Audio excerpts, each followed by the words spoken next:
Andhra Pradesh Congress party రాష్ట్ర అధ్యక్షురాలుగా షర్మిలారెడ్డి గారి నియమితులైనటువంటి పక్షంలో వారు ప్రమాణ స్వీకారం అంటే పార్టీ ఇన్ఛార్జిగా బాధ్యతలు తీసుకుంటున్నటువంటి నేపథ్యంలో నిన్న విజయవాడలో ఒక సమావేశంలో మాట్లాడుతూ జగన్మోహన్ రెడ్డి గారి మీద వారి ప్రభుత్వం మీద అనేక రకాలైనటువంటి నిందలు వేయటమే కాకుండా తెలంగాణ నుంచి పారిపోయి వచ్చినటువంటి వ్యక్తిగా ఎందుకు తెలంగాణ రాజకీయాల నుంచి వచ్చేసినావు అనేటటువంటి మాట ఆంధ్రప్రదేశ్ రాష్ట్ర ప్రజలకు చెప్పకుండా చాలా ఆవేశంతో మాట్లాడినటువంటి అనేక మాటలు, పేల్చినటువంటి కొన్ని తూటాలు, సంబంధం లేనటువంటి కొన్ని మాటల్ని విన్న తర్వాత తప్పనిసరిగా ఆంధ్రప్రదేశ్ ప్రజలకు వాటి మీద క్లారిటీ ఇవ్వాలనేటటువంటి ఉద్దేశంతో మనం ఈ వీడియో చేయాల్సి వచ్చింది. మొట్టమొదటిగా రాజశేఖర రెడ్డి గారి కూతురుగా, జగన్మోహన్ రెడ్డి గారి చెల్లెలుగా, కాంగ్రెస్ పార్టీ చేత అన్యాయం చేయబడినటువంటి వ్యక్తులుగా వారు ఆంధ్రప్రదేశ్ రాష్ట్ర ప్రజలందరికీ కూడా సుపరిచితులే. తండ్రిని చనిపోయిన తర్వాత కూడా ఎఫ్ఐఆర్లో వారి పేరు చేర్చటం, కేవలం తండ్రి యొక్క కష్టానికి ఫలితంగానే కాంగ్రెస్ పార్టీ అధికారంలోకి రావటం, అధికారంలోకి వచ్చిన తర్వాత ఉచిత విద్యుత్ రూపంలో కానీ లేదా ఆరోగ్యశ్రీ రూపంలో కానీ ఫీజుల రియంబర్స్మెంట్ రూపంలో కానీ ప్రజలందరికీ చాలా దగ్గరగా ఉండేటటువంటి అనేక సంక్షేమ కార్యక్రమాలు చేయటం ద్వారా కాంగ్రెస్ పార్టీ యొక్క ఇమేజ్ని పెంచినటువంటి వ్యక్తిగా రాజశేఖర రెడ్డి గారికి తెలుగు ప్రజల గుండెల్లో సుస్థిరమైనటువంటి స్థానం ఉంది. కాంగ్రెస్ పార్టీలో అనేక మంది ముఖ్యమంత్రులుగా చేసినా కూడా ఇప్పటికీ కూడా ఉమ్మడి ఆంధ్రప్రదేశ్ రాష్ట్రంలో ఉన్న ప్రజలు కానీ లేదా విడివిడిగా తెలంగాణ రాష్ట్రం, ఆంధ్రప్రదేశ్ రాష్ట్రానికి సంబంధించిన అనేక మంది ప్రజలను కనుక మనం పలకరిస్తే ఈ రాష్ట్రంలో ముఖ్యమంత్రులుగా చేసినటువంటి అనేక మందిలో రాజశేఖర రెడ్డి గారు మొట్టమొదటిగా ప్రజల యొక్క యోగక్షేమాలని ఆలోచించినటువంటి వ్యక్తిగా మాత్రమే వారిని కీర్తించేటటువంటి అవకాశం ఉన్నటువంటి నేపథ్యంలో అనేక మంది ముఖ్యమంత్రులు చేసినా కూడా రాజశేఖర రెడ్డి గారికి ఒక ప్రత్యేకమైనటువంటి స్థానాన్ని కల్పించినటువంటి అనేక కార్యక్రమాలు ప్రజల హృదయాల్లో ఇప్పటికీ కూడా చిరస్థాయిగా నిలిచిపోయి ఉన్నాయి. అటువంటి రాజశేఖర రెడ్డి గారిని చనిపోయిన తర్వాత కోట్లాది రూపాయల యొక్క అవినీతి అనేటటువంటిది వారికి అంటగట్టేటటువంటి ప్రయత్నం చేశారు. అది షర్మిలారెడ్డి గారికి తెలుసు. ఇంతవరకు కూడా కాంగ్రెస్ పార్టీ నా తండ్రికి చేసినటువంటి అన్యాయం ఏ రకంగా జరిగింది అనేటటువంటి మాట చెప్పలేదు. అదే ఆంధ్రప్రదేశ్ రాష్ట్ర ప్రజలు రాజశేఖర రెడ్డి గారి కుటుంబానికి సంబంధించినటువంటి వ్యక్తులు కాకపోయినా సరే రాజశేఖర రెడ్డి గారి యొక్క పరిపాలన వల్ల లబ్ధి పొందినటువంటి అనేక మంది, పరిపాలన దగ్గరగా చూసి ఇటువంటి పరిపాలన చేయాలనుకునేటటువంటి అనేక మందికి రాజశేఖర రెడ్డి గారికి ఒక ప్రత్యేకమైన స్థానం ఉంది.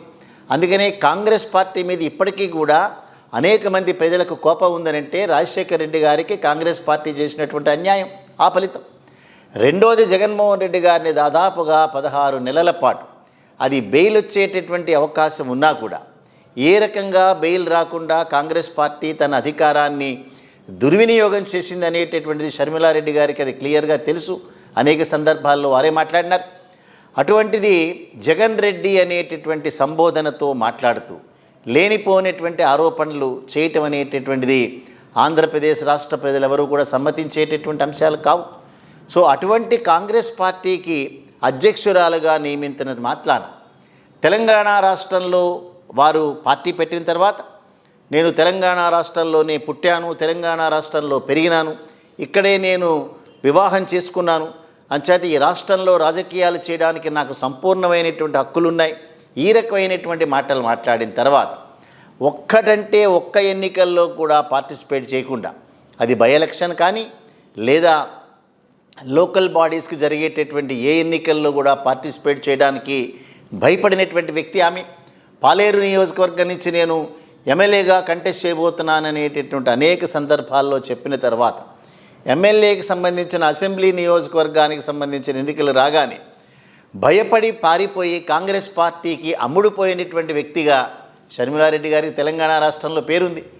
అనవసరమైనటువంటి వివాదాల్లోకి వెళ్ళటం కాకుండా పరుషమైనటువంటి పదజాలం, ఏ రకంగా కూడా మహిళలు ఉపయోగించాల్సినటువంటి పదాలు ఉపయోగించకుండా బీఆర్ఎస్ పార్టీని, చంద్రశేఖరరావు గారిని, ఈవెన్ రేవంత్ రెడ్డిని కూడా అనేక రకాలైనటువంటి అనరాని మాటలన్న వ్యక్తిగా షర్మిలారెడ్డి గారికి తెలంగాణ ప్రాంతంలో ఆ పేరుంది.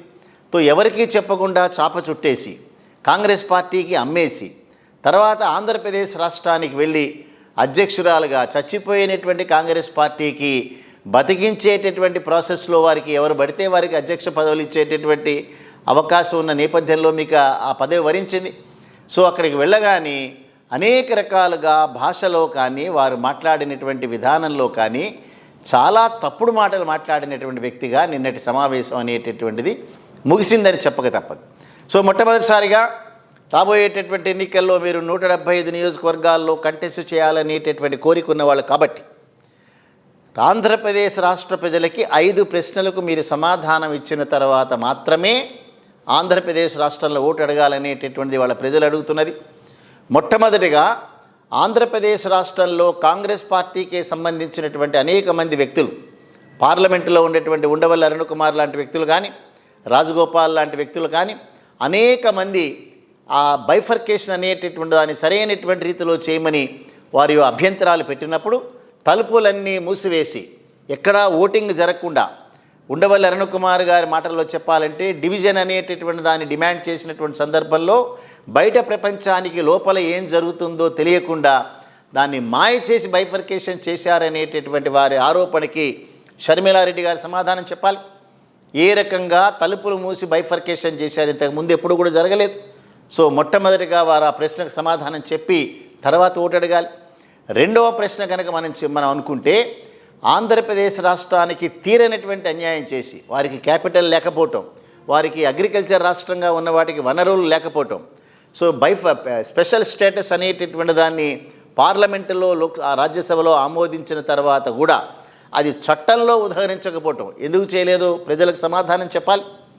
సో మూడవ ప్రశ్న కనుక మనం చూస్తే రాజధాని అనేటటువంటిది హైదరాబాద్ నగరం నుంచి వెళ్ళిపోయిన తర్వాత మరొక రాజధాని కట్టడానికి 5 లక్షల కోట్ల రూపాయలు కావాలని చంద్రబాబు నాయుడు గారు డిమాండ్ చేశారు.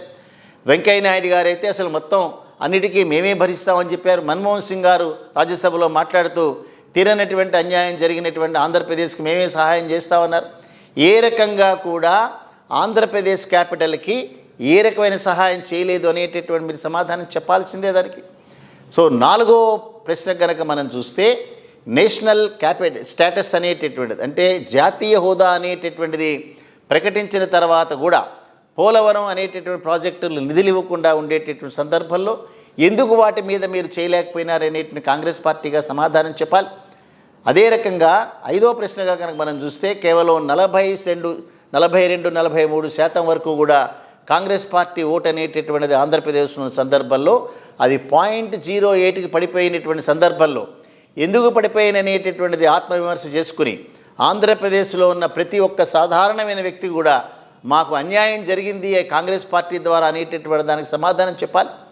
సో కాంగ్రెస్ పార్టీయే ఈ రాష్ట్ర విభజనకి ఆంధ్రప్రదేశ్లో ఉండేటటువంటి కష్టాలకి వారికి ఏ రకమైనటువంటి ఎంప్లాయ్మెంట్ జనరేషన్ లేకపోవటం, ఒక క్యాపిటల్ అనేటటువంటిది లేకపోవటం, అదే రకంగా చంద్రబాబు నాయుడికి కాంగ్రెస్ పార్టీకి ఉండేటటువంటి చీకటి ఒప్పందాల ప్రకారం తండ్రిని అన్నని అటాక్ చేసినటువంటి సందర్భాల్లో తిరిగి వాళ్లతోనే చేతులు కలపటం అనేటటువంటిది షర్మిల గారు చేసినటువంటి అతిపెద్ద పొరపాటు, జీవితంలో దిద్దుకోలేనటువంటి ఒక తప్పుగా మనం దాన్ని భావించాలి.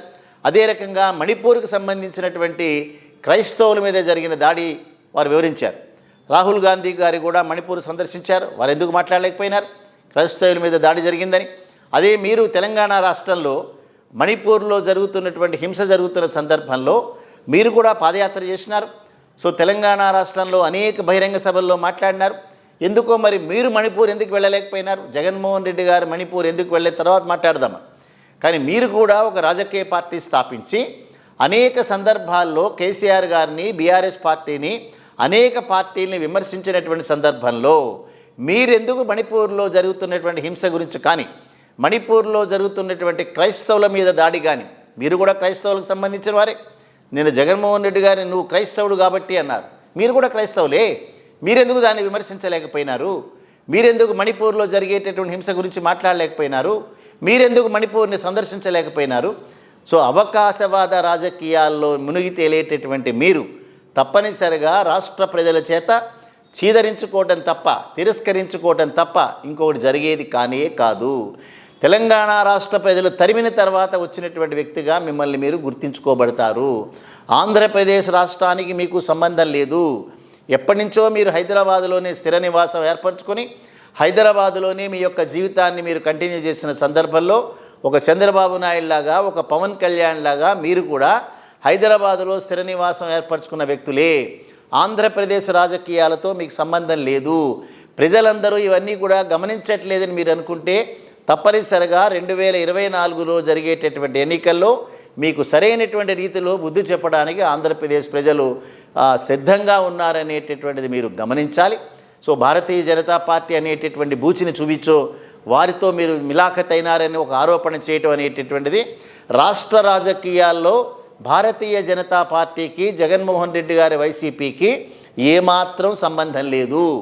ఆంధ్రప్రదేశ్ రాష్ట్రంలో బీజేపీని జీరోకే పరిమితం చేయాలని ప్రయత్నం చేసేటటువంటి ఒకే ఒక పార్టీ వైసీపీ పార్టీ, ఒకే ఒక నాయకుడు జగన్మోహన్ రెడ్డి గారు. అందుకని భారతీయ జనతా పార్టీకి, వైసీపీకి, జగన్మోహన్ రెడ్డి గారికి ఏమాత్రం సంబంధం లేదు. మీరు చేసేటటువంటి రాజకీయాలన్నీ కూడా మీరు చీకట్లో చంద్రబాబు నాయుడు గారితో చేతులు కలిపి చేసేటటువంటి రాజకీయాలు మాత్రమే. మీరు మాట్లాడేటటువంటి ప్రతి మాట, మీరు చేసేటటువంటి ప్రతి కార్యక్రమం కూడా చంద్రబాబు నాయుడు చెప్పు చేతల్లో ఉండేటటువంటి కార్యక్రమాలు మాత్రమే. అంచేత ఆంధ్రప్రదేశ్ రాష్ట్ర ప్రజల దగ్గర నుంచి మీకు ఏ రకమైన సింపతి రాదు అనేటటువంటి వాస్తవాన్ని తెలుసుకోవాలి. రాజన్న రాజ్యం ఆల్రెడీ జగన్మోహన్ రెడ్డి గారు తీసుకుని వచ్చారు. ఒక ఫీజు రియంబర్స్మెంట్ కానీ, లేదా ఆరోగ్యశ్రీ లాంటి ఒక కార్యక్రమాలు కానీ, వీటన్నిటినీ మించినటువంటి నవరత్నాలు లాంటి కార్యక్రమాలని 5 సంవత్సరాల బట్టి తూచా తప్పకుండా ఖర్చంతైనా సరే, పార్టీ ఏదైనా సరే, వర్గం ఏదైనా సరే, కులం ఏదైనా సరే, ఏదీ చూడకుండా ఎక్స్టెండ్ చేస్తున్నటువంటి ఒక నాయకుడిగా భారతదేశంలోనే జగన్మోహన్ రెడ్డి గారు గుర్తించబడ్డారనేటటువంటి వాస్తవాన్ని మీరు తెలుసుకోవాలి. కాంగ్రెస్ పార్టీ ఎప్పటికీ కూడా ఆంధ్రప్రదేశ్ రాష్ట్రానికి అన్యాయం చేసినటువంటి పార్టీ. మీరు కానీ, భారతీయ జనతా పార్టీ కానీ ఆంధ్రప్రదేశ్ రాష్ట్రంలో ఓట్లు అడిగేటటువంటి అర్హత ఏమాత్రం లేదు అనేటటువంటి వాస్తవాన్ని తెలుసుకోవాలి. ఆ తెలుసుకోవటంలో మీరు ఎక్కడ ఫెయిల్ అయినా కూడా తెలిసేటటువంటి ఏర్పాట్లు మీకు కన్వే చేసేటటువంటి ఏర్పాట్లు తప్పనిసరిగా ఆంధ్రప్రదేశ్ రాష్ట్ర ప్రజలు చేస్తారు అనేటటువంటి మీరు జ్ఞాపకం పెట్టుకోవాల్సిందే. ఏవైనప్పటికీ మీ భవిష్యత్తు కానీ, మీ పార్టీ భవిష్యత్తు కానీ ఇవాళ ఏదైతే ఉందో రేపు 24 ఎన్నికల తర్వాత కూడా అదే రకమైన పరిస్థితి ఉంటుందంటల్లో ఎక్కడా కూడా తేడా ఉండదనే వాస్తవాన్ని గమనించాలి మీరు.